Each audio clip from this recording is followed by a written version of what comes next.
A German prisoner of war looked at the open desert gate and said, "Close it back. Please." He had just been told he was free to run. He didn't move.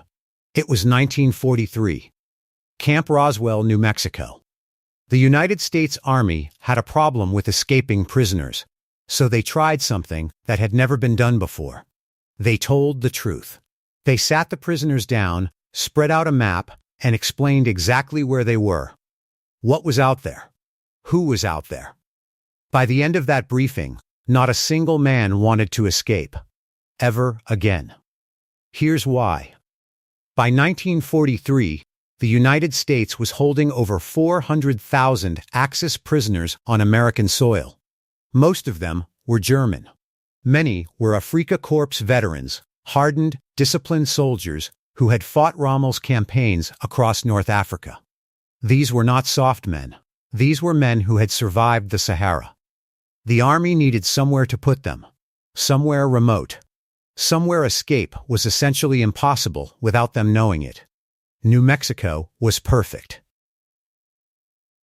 On paper, the camps were built fast. Camp Roswell, Fort Stanton, Camp Lordsburg, dozens of facilities scattered across the desert southwest. The army fenced them with barbed wire, posted guards, and called it secure. But the Germans were resourceful. Escape attempts started almost immediately.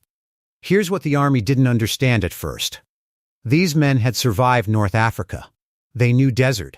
They knew how to move at night. They knew how to navigate by stars.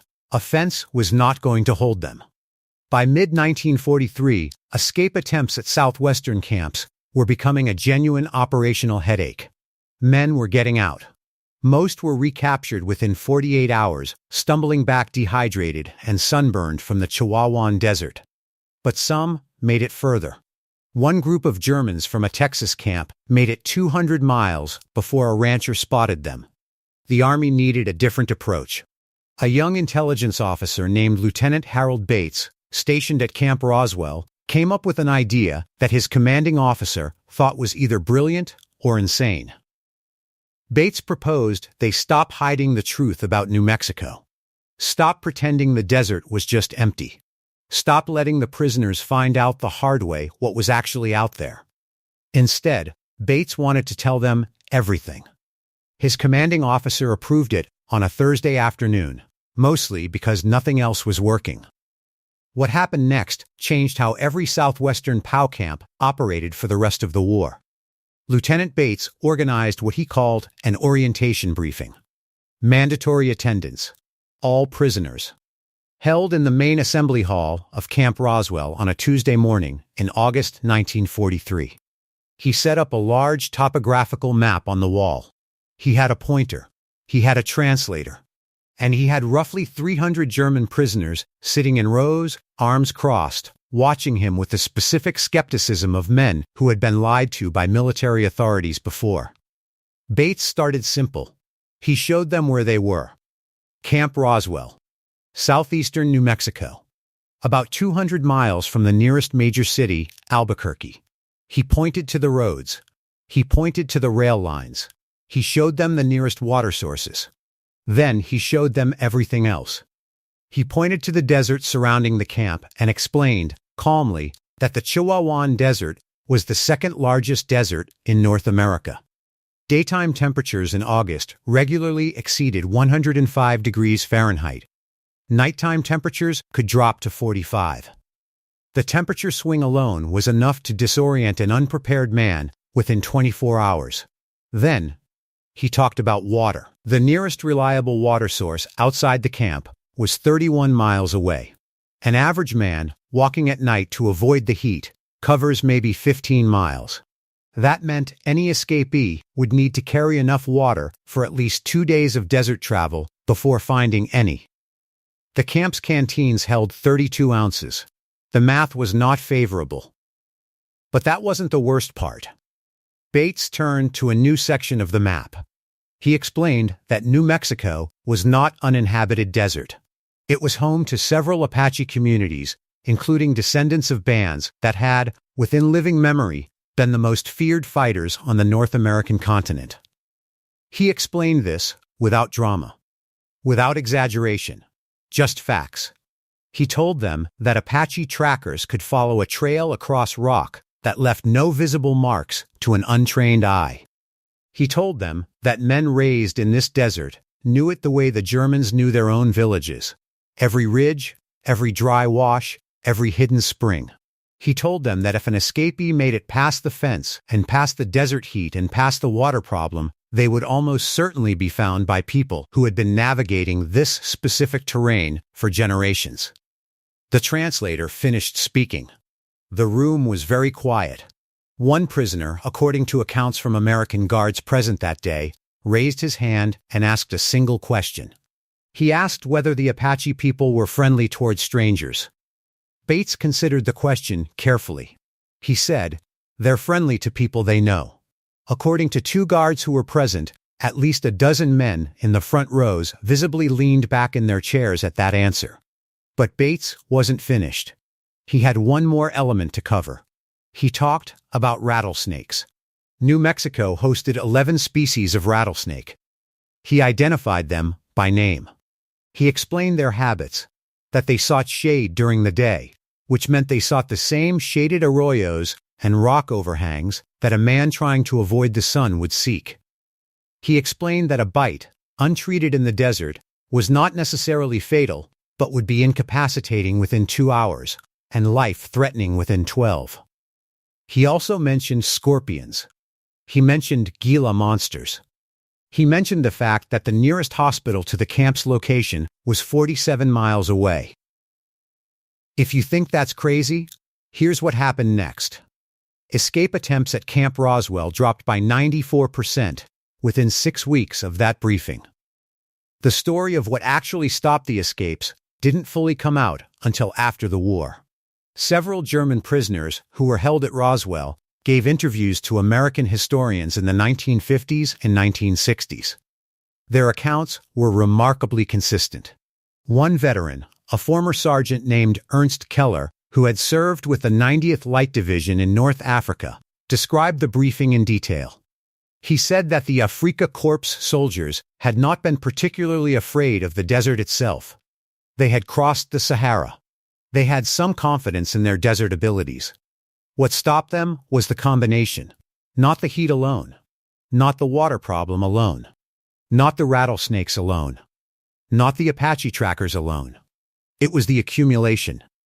It was sitting in that room and doing the math and realizing that every single variable was working against escape simultaneously. The desert heat narrowed your movement to nighttime. Nighttime movement increased your snake risk. The water problem limited your range to 30 miles maximum. 30 miles put you exactly in the territory where local people who knew this land better than any soldier from Cologne or Munich or Hamburg could learn in a lifetime, would be the ones most likely to find you. Keller said, "We were soldiers. We calculated odds. The odds were not good." Another veteran, Hans Werner Dietz, described what he called the Apache problem as the single most effective deterrent. He said that in Germany, when a prisoner escaped a camp, they were trying to blend into a familiar culture, same language, same appearance, same habits. In New Mexico, an escaped German prisoner was immediately, visibly, completely out of place. He didn't speak English. He didn't speak Spanish. He certainly didn't speak any Apache language. He didn't know the land. He didn't know the roads. He had no contacts, no network, no safe houses. Dietz said that after the briefing, the men had a term for escaping. They called it going to meet the Apaches. It was not used admiringly. The deepest irony? Most of the German prisoners ended up having genuinely positive experiences in New Mexico. They worked on farms and ranches as labor. Several learned Spanish. A few learned some words in local native languages from the workers alongside them. Some, after the war ended, came back. Legally. As immigrants. Ernst Keller returned to New Mexico in 1952. He settled in Roswell. He ran a hardware store for 30 years. He reportedly told customers who asked about the war, "I was here before." I liked it better the second time. The briefing program that Lieutenant Bates developed at Camp Roswell was adopted at other southwestern POW facilities within months. Camp Lordsburg implemented a version. Fort Stanton followed. Each camp adapted it to local geography, different deserts, different hazards, different communities. The results were consistent across facilities. Escape attempts dropped sharply wherever the program was implemented. But there was an unintended consequence that nobody had planned for. The briefings required American personnel to explain New Mexico honestly. Its geography, its communities, its history. In doing so, they were also educating German prisoners about a part of America that most Americans, particularly Americans from the East Coast and Midwest, who staffed these facilities, knew almost nothing about themselves.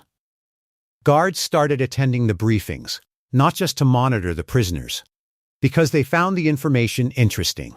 Several guards, who later gave oral history interviews, described learning things about Apache culture and New Mexico history during POW briefings that they had never encountered in school. One guard from Ohio said, "I'd been in New Mexico for 8 months, and I learned more about it in that 1 hour than in all the rest of the time combined." The desert had been used as a psychological barrier. It ended up being an accidental education. Here's what this story actually reveals. The most effective prison in World War II New Mexico wasn't the fence. It wasn't the guards. It wasn't the watchtowers. It was honest information.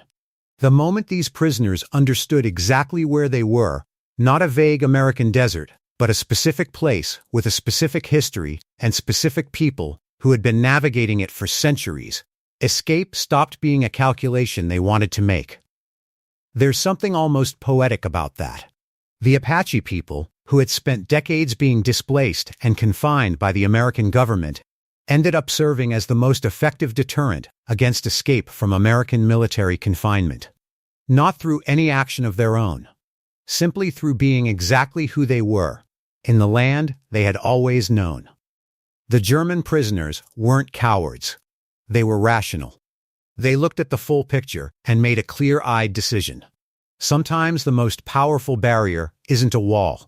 It's the truth about what's on the other side. Over 400,000 Axis prisoners were held on American soil during World War II. Most people have no idea. And the story of how the American Southwest, its desert, its history, its people, became the most effective prison in the country is one of the strangest and most genuinely fascinating chapters of the Home Front War. If this story surprised you, drop a comment below. Tell me which part hit hardest. Was it the briefing? The numbers? Ernst Keller coming back to Roswell?